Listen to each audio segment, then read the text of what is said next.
भारत माता की, भारत माता की, भारत माता की। छत्रपति शिवाजी महाराज की, छत्रपति शिवाजी महाराज की। बोल सियापति रामचंद्र की, पवन सुत हनुमान की, उमापति महादेव की। बोलो जी भाई सब संतन की, बोलो भारत माता की। जय श्री राम, जय जय श्री राम। धमतरी में बहुत दम है, आपकी आवाज रायपुर तक पहुंच रही है,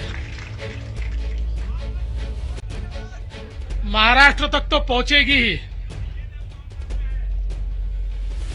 मंच पर उपस्थित हमारे बहुत ही जनप्रिय विधायक, वरिष्ठ नेता आदरणीय अजय चंद्राकर जी, हमारे सांसद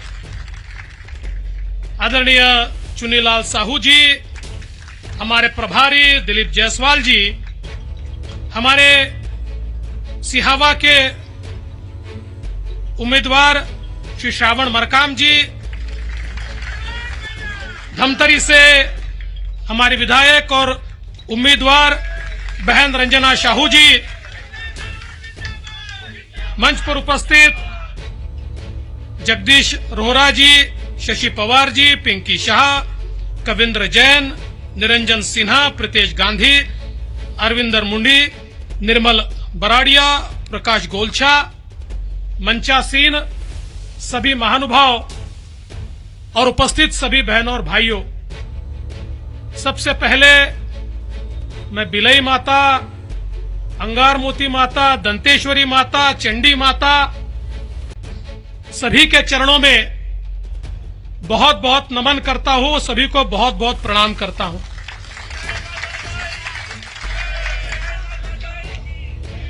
छत्तीसगढ़ में चुनाव का मौसम शुरू हो गया, ये मुझे पता लगा जब मैंने कांग्रेस के नेता राहुल गांधी का भाषण सुना।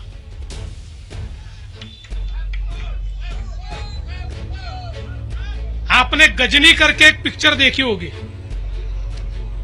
वो गजनी को भूलने की बीमारी होती है, ऐसी ही भूलने की बीमारी हमारे राहुल गांधी जी को और भूपेश बघेल जी को है।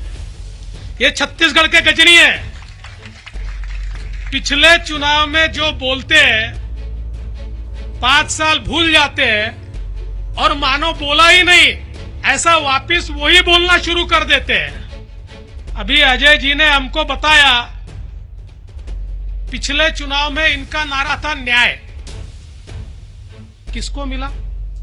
न्याय मिला सिर्फ कांग्रेसियों को, उनकी तिजोरियां भर गई, उनकी तिजोरियों को न्याय मिला, लेकिन छत्तीसगढ़ के आम आदमी को न्याय नहीं मिल पाया।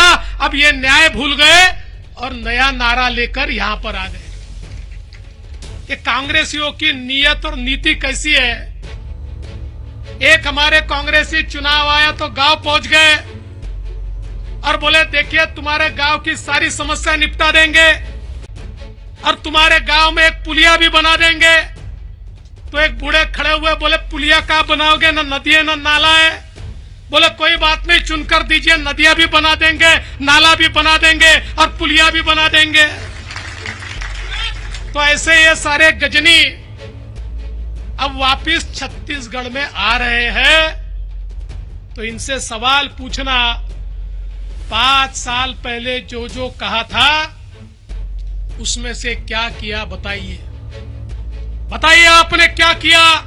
ये जवाब नहीं दे सकते क्योंकि छत्तीसगढ़ में पिछले 5 वर्षों में केवल भ्रष्टाचार का बोलबाला रहा है। किसानों के सपनों को, युवाओं के सपनों को, महिलाओं के सपनों को चूर चूर करने का काम इस छत्तीसगढ़ में बघेल जी की सरकार ने किया है। और झूठ तो ऐसे सफाई से बोलते हैं, अगर झूठ बोलने का ओलंपिक रखा जाए तो सारे गोल्ड मेडल इनको ही मिलेंगे साहब, किसी को मिल नहीं सकते। आज देखिए धान की खरीदी में सारा पैसा मोदी जी का, और मलाई खाते बघेल जी।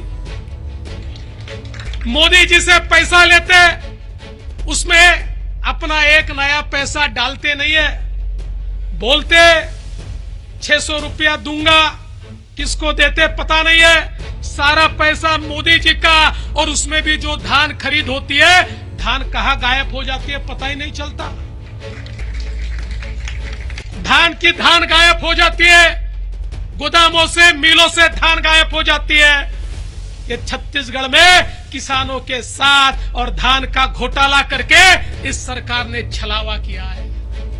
और अब बोलने के लिए ये 4000 नहीं 5000 भी बोलेंगे, चुनाव आया तो आपको ताजमहल देने को भी ये तैयार है। लेकिन हमेशा पीछे मुड़कर देखना और फिर ये सोचना कि बघेल जी ने जो कहा था क्या कुछ भी वो कर पाए। अगर नहीं कर पाए तो फिर उनको बेरंग वापस लौटा देना, क्योंकि ये कभी विकास नहीं कर सकते।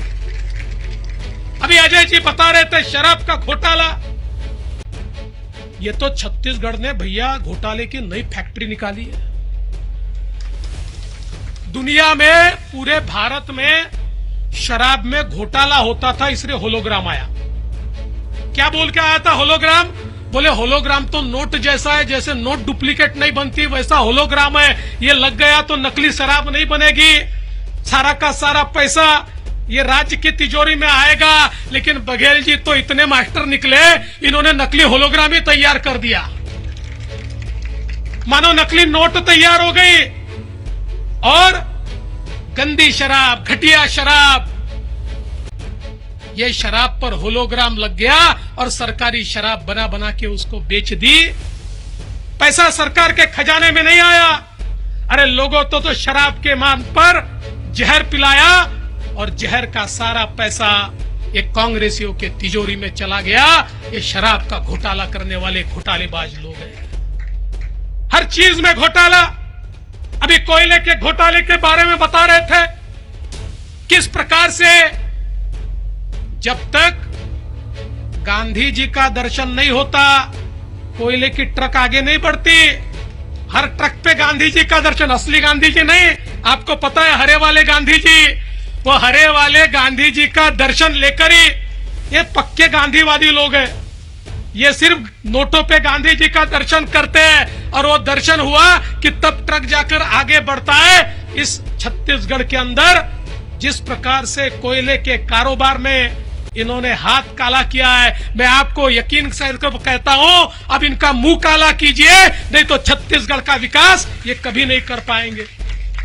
अरे आपके सपनों को तोड़ने का काम इन्होंने किया है। जब कोई बच्चा नौकरी के लिए परीक्षा देता है तो उसके मन में सपने होते हैं, साल साल 2-2 साल तक वो पढ़ता है, ये सोचता है कि मेरी भी नौकरी लगेगी, शादी करूंगा, परिवार बसाऊंगा, माँ बाप को मदद करूंगा।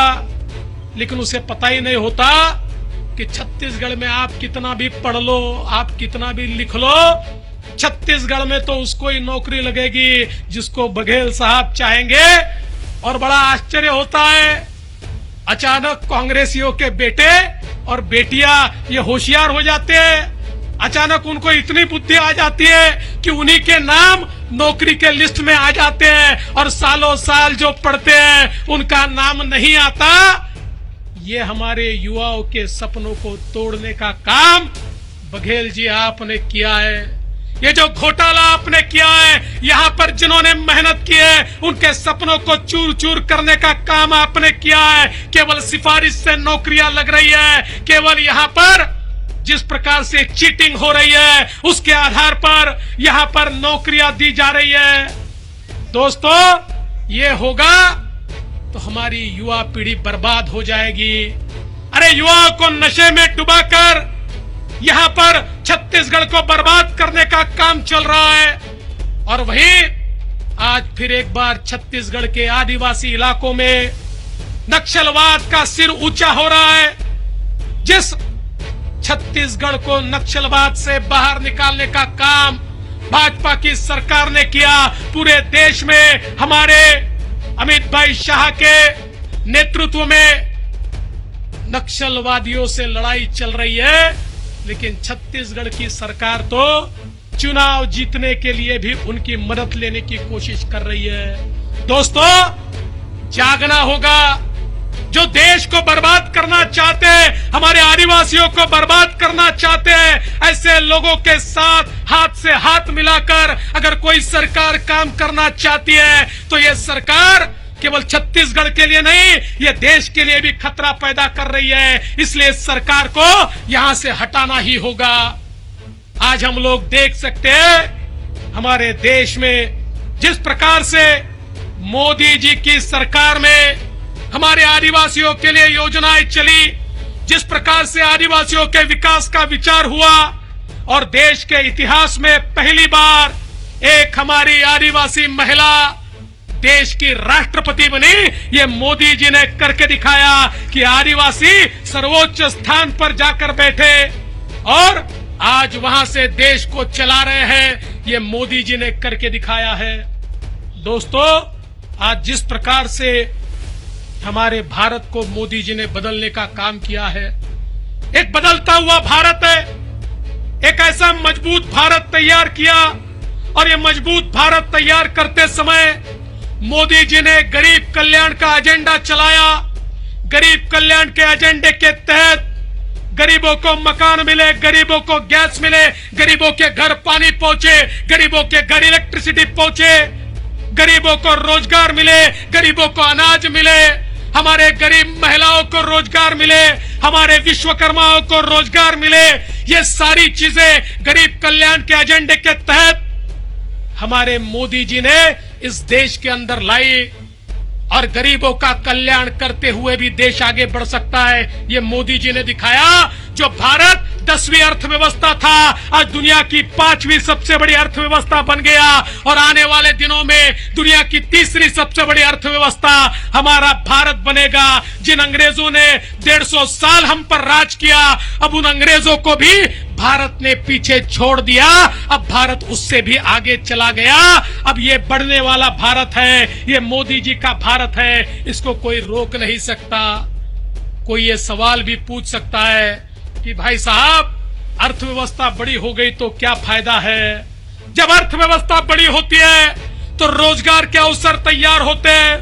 अर्थव्यवस्था बड़ी होती है तो सड़कें बनती है, पुलिया बनते हैं, तालाब बनते हैं, सिंचाई की परियोजनाएं बनती है। अर्थव्यवस्था जब तैयार होती है तो नौकरियां मिलती है। अर्थव्यवस्था जब बड़ी होती है तो गरीब कल्याण का एजेंडा चलाने के लिए देश की तिजोरी में पैसा आता है। जो पैसा इससे पहले कांग्रेसी खाते थे, कोयले का घोटाला करते थे, स्पेक्ट्रम का घोटाला करते थे, ये सारा का सारा पैसा मोदी जी ने देश की तिजोरी में लाया। इसलिए देश आगे बढ़ रहा है दोस्तों, इसलिए देश आगे बढ़ रहा है।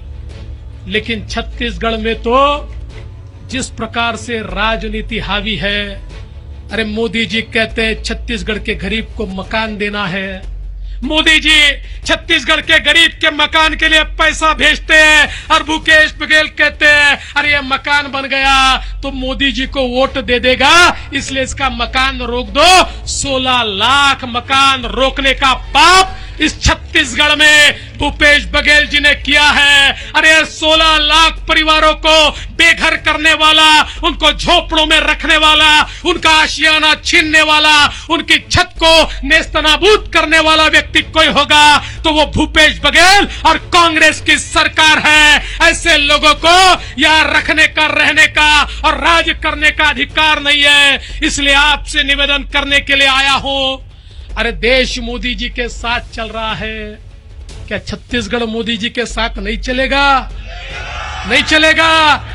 किसके साथ चलेगा? किसके साथ चलेगा? अरे अगर मोदी जी के साथ चलना है तो फिर हमें वही इतिहास दोहराना होगा। अजय भाई साहब ने जो कहा, जो 1962 में हुआ, जो 2003 में हुआ, यहाँ की तीनों सीटें भारतीय जनता पार्टी के खाते में डालनी होगी। आज हमारे सारे विधायक जिस प्रकार से हम लोग देखते हैं, हमारे अजय भाई हो, हमारी बहन हो, ये सारे लोग जिस प्रकार से जनता की सेवा करते, 24 घंटे आपके लिए हाजिर है। दोस्तों, आपके लिए काम करने वाले लोग चुनकर देना और छत्तीसगढ़ को फिर एक बार मोदी जी के हाथ में, मोदी जी के साथ में देना, यह जिम्मेदारी आपको सौंप कर जाता हूं। बोलिए, करेंगे आप? छत्तीसगढ़ किसके साथ चलेगा? कौन जीतेगा? कौन जीतेगा? कौन जीतेगा? तो बोलिए, भारत माता की, भारत माता की, भारत माता की।